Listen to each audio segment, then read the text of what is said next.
Merry Christmas, everyone. Hope you're enjoying your day. This is a great time to reflect, be with family, and thank God for everything you have. Be thankful, and it ain't just Thanksgiving. It's Christmas time too. And if you're Jewish, Happy Hanukkah, and any other religion that you are, hopefully you're having a great holiday. I'm going to talk to you guys about a few things. Now I'm going to try my best not to get angry, because today is Christmas. And it's the spirit. That's why I'm trying to be as positive as I can. And you guys help me be positive, because I have my brothers out there, you guys, to keep my head up. Guys, we're losing our country, and I'm not saying that in any hyperbole or nothing like that. Men like Chip Roy and Rand Paul, especially Chip Roy, Rand Paul too, but Chip Roy. My God, if you don't know who Chip Roy is, look at his last couple of speeches in Congress. The gentleman from Texas is recognized for 5 minutes. Thank the Speaker. I thank the gentleman from Pennsylvania. And I can't help but be amused that the gentleman from Massachusetts says that we refuse to come to the table, as if the gentlelady who will soon be the chairwoman of Appropriations, Ms. Granger, my colleague from Texas, doesn't want to sit at the table with colleagues on either side of the aisle to come to consensus about how to spend taxpayer dollars, or better stated, how to borrow money we don't have, as if that's actually true. What table is the gentleman referring to? What table does he want us to come sit down and negotiate? It's not this table. I don't have the power to offer an amendment on the floor of the House of Representatives, despite being elected by 750,000 Texans. I don't have the ability or the right to be able to stand up for them and have a debate on the floor of this chamber. Everything the American people is watching right now is a complete sham. It's a fraud being perpetrated on the American people right before their eyes, right as we head into Christmas, sitting here on the 23rd of December, when 6 years ago, those boys crossed the Delaware. We were dealing with Valley Forge, or the boys in 1944 sitting in foxholes in Bastogne over Christmas. And we had 18 Republicans who joined with Democrats in the Senate, get on their fancy planes and go home, and we're sitting here trying to do the work of the people. Not spend money we don't have, not drive up more inflation, not have 7,500 earmarks for $16 billion for pet leftist projects across this country. What you see here on the floor of the House of Representatives should make everybody ashamed. The People's House. Not one amendment has been offered on the floor of this body since May of 2016 in open debate.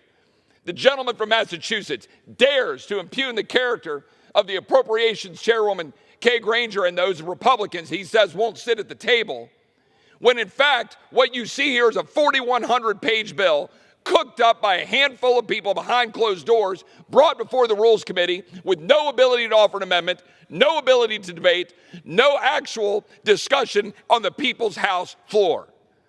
And my colleagues on the other side of the aisle know it. And we're spending money we don't have.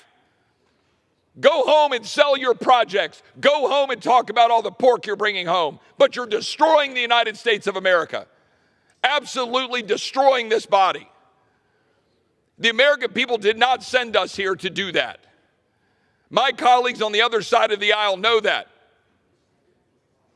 My colleagues on the other side of the aisle know full well that this body is broken, but do not care. $45 billion to Ukraine. Have we had a full debate on Ukraine? Or did we take $45 billion of funding for Ukraine, package it on a $1.7 trillion bill, invite the president of Ukraine to address this body for theatrics heading out for Christmas in order to jam through a big spending Democrat priority bill that the American people resoundingly rejected in November? For 70 years, this body, when we've had a transfer of power in the Senate, we have not done this in a lame duck. Yet that's what my Democrat colleagues are doing. There are consequences to this. You can't go out and talk about inflation and talk about what the American people are feeling right now when they're trying to fill up their tanks with gas. They're trying to have presents for their families. They're trying to pay their bills. And then come here and dump hundreds of billions of dollars into the economy while the Fed's raising interest rates and people can't afford to buy homes and they can't live, and say you're doing the people's work. My colleagues on the other side of the aisle, night before last, were apoplectic that Mike Lee was daring to challenge the idea that we should have a bill that literally prohibits Border Patrol from securing the border. He wanted to try to fix that, try to extend Title 42. My Democrat colleagues rejected it, and I sat here on the floor, and they were more concerned about catching their flights for Christmas, coming to me and saying, we can't be here over Christmas. Well, why the hell not?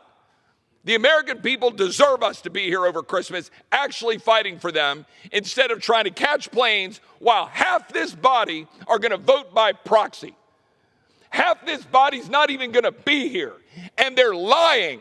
They're lying on forms saying that they're voting by proxy for COVID, and it's a lie. And half this body's going to do it, you know it, and it's destroying this country. I'm not going to just sit here and roll over on this. This is going to continue. The American people are going to know precisely what's happening to them by the people's house. I yield back. Man, he was not for that bill. You know, that this bill right here. He wasn't for it. And neither are we, and neither should anybody be. But the problem is people don't know what's going on. If you talk to people, they don't understand how Congress works.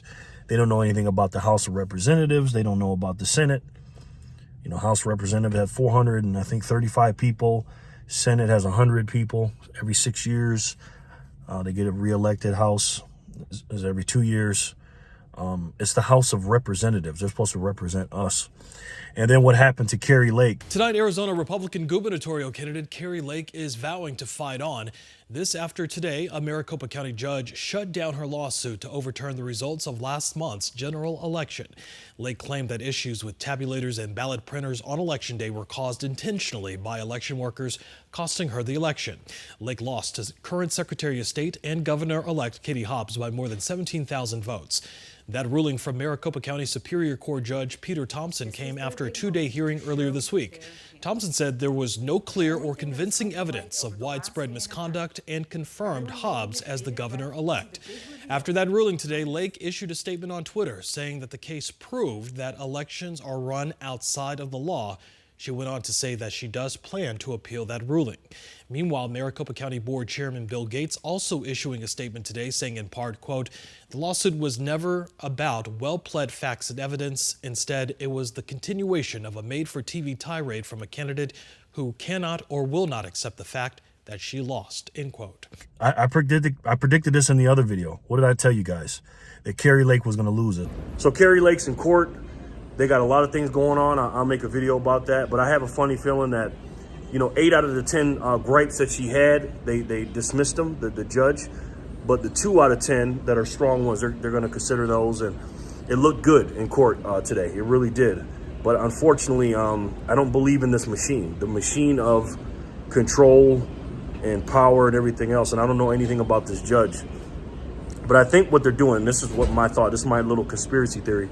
I think they're letting, because it was so obvious, even though 2020 was, it's so obvious. They said, okay, we're going to let them go to court, have their day in court, do all this, and then, because it's in trial right now, they're going to trial, and then have them lose, Kari Lake lose. So you can say, hey, we took it to court, can't say nothing about that. Now, here's the silver lining in it. Kari Lake is going to take this all the way up to the Supreme Court, and no matter what would have happened, they would have took it to the Supreme Court. I was angry when I first saw it, but then I'm like, you know what? Let's see if Clarence Thomas and those boys up at the Supreme Court can handle business, because Kari Lake's going to take it all the way up, and if she loses, she loses. You know, hopefully they'll take everything in consideration. But Maricopa County, they got to do something about that stuff, man. I mean, you know, with that judge being up there, he was in a tough position, man. That judge was in a tough position. He was getting death threats and everything else. Why is he getting death threats? You know what I mean? You know, you guys know why. You know what I mean? When the people with absolute power get corrupted absolutely, and then try to corrupt the people as below them, because we're peons, we're ants to them. that's a tough situation to be in for that judge, and I feel bad for him. But he made his call, and based on the evidence and everything, you know, one guy, he just flat out committed perjury in that, but I'm not going to get into that. The reason I say we're losing our country is for several reasons, obviously, the things that we talk about all the time. But I want you guys to do this today. This is Christmas, and enjoy your family and everything else. But here's my message to you. It ain't just about silver and gold and everything else. It's about freedom and sovereignty and us going by the Constitution. I wake up every day with a positive attitude because I read the Constitution of the United States of America, the Declaration of Independence, when we won the war and we declared our independence, and we wrote that document. And then a few years later, those boys went up to Philadelphia and wrote the Constitution. I mean, I don't like to say the word perfect, but it's almost perfect. Those documents, these men sacrificed for months up there to do it. And now you got these politicians today that get on their private jets and just go home and don't do the work for the people. They're hired for us. But again, if it wasn't for greedy men, we wouldn't need a Constitution. But we're going away from our Constitution. And what we need to do is not sit and complain, is we need to wake people up. And I can't stress that enough, guys. Enjoy your Christmas with your people. Have a good time today. Have a great day. And maybe you can start, you know, this week and just hang out and reflect. And then January 1st, you can start your crusade. And it ain't just for us. It's for our children and our children's children and our children's children. They're going to look back at this time and they're going to ask us when we're in our rocking chairs or whatever, hey, Grandpa, hey, Grandma, what did you do when the scamdemic happened and all this money printing and all these bills being passed and all this election fraud and all this stuff was going on? What'd you do about it? I said this once before in a video, and I say it again. I'll die for this. I mean that. What the Republicans did, you know, you expect it from the Democrats, you know, because they're being controlled by you know who when it comes to passing these bills. But the Republicans, those 18 Republicans, led by Mitch McConnell, I was going to call him something else. Those guys are worse than the Democrats, because what have they been preaching to us all these years? They're for the people, they're this and that. There are some good things in the bill, okay? I'm not saying the 1.7 trillion, by the way, is completely bad. There's a small percentage of it that's good, but the rest of it, my God. This bill will increase spending $118 billion.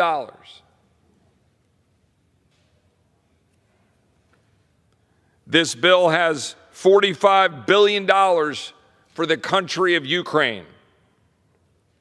21% over President Biden's request, by the way. $40 billion for disaster relief. $15 billion for 7,234 earmarks. Is that what this is about? Because who's paying for that? Our kids and grandkids are paying for it. You know what else we're paying for?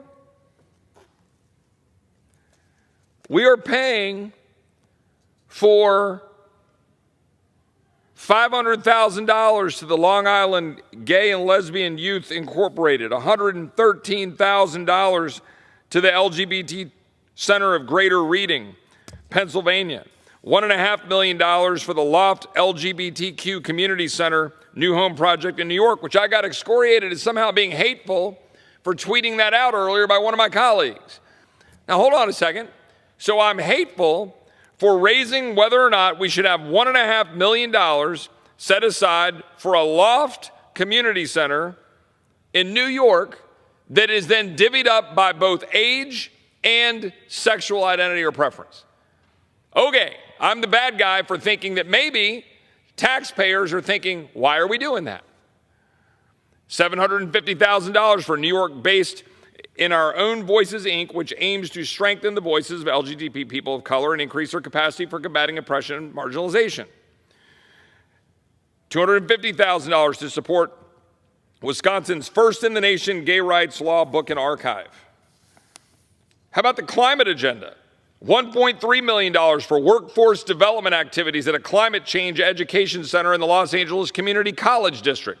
$3 million for clean energy workforce development at the New York State Energy Research and Development Authority. $200,000 for the Rhode Island AFL-CIO's Climate Jobs Workforce Training Initiative. $875,000 for green energy on demand at Clarkson University. $400,000 for the placement of at-risk young adults into the green jobs industry. $2 million for community-driven air quality environmental justice assessment at the University of Illinois. $2 million for a climate change impact on water initiative at Texas State University. I represent Texas State University, and that's garbage. Why are we doing this? $10 million for the state of Hawaii's zero-emission bus program. $1.6 million for the Center for Wind Energy at UT Dallas. Texas is pretty well represented with all these earmarks. Inequality and equity. The Omni funds pointless equity initiatives and subsidies even more radical ideologies, such as $1.5 million for equity and ecosystem health through water column development, $2.25 million for the Shoreline Equity and Adaptation Hub, $750,000 for the acquisition of a building in Brooklyn, New York to create the Brooklyn Center for Social Justice, Entrepreneurship, and the Arts, $300,000 for the City of Sacramento's Neighborhood Equity Initiative, $477,000 for the Equity Institute's Teacher Professional Development. How about racial wokeness? A few examples. $443,000 for the Racial Justice Improvement Project at Montgomery County DA's office. $1 million for the Penumbra Theater in St. Paul, Minnesota to develop and implement a curriculum for racial healing and equity training. $800,000 for economic development for black communities in Colorado, $750,000 for a minority-owned small business emergency assistance program in Seattle. I could go on and on and on for all of the things that are put in here, divvying us up by race, divvying us up by gender ideology, all of those earmarks just flooding out with money we don't have. Guys, Google it and look up what's in that bill. It's nothing but leftist woke stuff to keep us separated. A bunch of January 6th stuff and LGBTQ stuff and all this other stuff to keep us separated. So what they did was, in essence, is they screwed our children's children by getting us more into debt, 31 and almost $500 billion debt, by printing out 1.7 trillion and giving it to Ukraine, who has nothing to do with us. Let me ask you guys a question. This is what I talk about losing our country. Let's talk about the Ukraine and the Russia situation over there and us being involved with this. Let me give you an analogy. Let's say you have two neighbors, right? Okay, one lives 4 houses down, and is in your street, but they're 4 houses down. And then you have your other neighbor that's directly across the street from them, and they have a dispute, those two neighbors, right? And the one that's on your side of the street, you walk over there and they're your friends and stuff. And the other one across the street, you really don't like them too much, but they stay their distance, it's okay, right? As long as they don't mess with you. Let's just say you go over to the house down on the, this is the smaller house, and the one across the street's the bigger house. And you go over to that small house and you give them advice and talking to them. You're not going across the street to talk to the other ones. You're just talking to them. And then you're sending them, because they can't leave the house because they're fighting with the other one. So you start bringing them food. You start bringing them water. You start bringing them some more supplies. Then you start giving them money. Then you start giving them aid of people to help them with the supplies that they're given. What are you telling the neighbor that's across the street? Now, you're not directly fighting with them, but what are you doing? You are fighting with them without fighting with them. Every 80 years, guys, we go to a WAR. We go to WAR every about 80 years or so. And do the math, ladies and gentlemen. I mean, what this administration has done, you couldn't orchestrate it better to screw this country. And in order to get out of the troubles that we're in, is to go to WAR. That's it. And I'm talking about a real one. The stuff that happened, people, ask me, why am I not Republican? Look at what the second George Bush did to this country, during the 9/11 situation and everything else. And that's why President Obama got elected. And I voted for President Obama the first time. I was getting away from being a Democrat, because I grew up a Democrat. But because he looked like me and was saying the right things, and I didn't really know a lot about politics. I did know, but not as much as nearly as much as I know now. I voted for that man, and because I voted for something that was bad, going away from something that was bad, George Bush, who was one of the worst presidents we ever had. You know who the worst president is now, okay? And then I fell for I drank the Kool-Aid, and he wasn't doing anything. He actually made the country worse. But when you go to WAR, it provides a lot of different things for this country. It provides plenty of. It's the biggest business ever. They can make so much money, it's ridiculous. And let me tell you, Putin is nobody to play with, man. It's so funny when Donald Trump was running, all the Republican candidates that were standing up there saying that they were worried about Donald Trump's temperament as far as him getting angry about being not in control when it comes to being in a situation with another foreign leader like Putin, and maybe he would push the button or whatever. How's it going so far? You think Biden is doing good? Excuse me, I'm sorry. The pretender in chief, the race car driver, Brandon, aka the commander in sleep, how's he doing?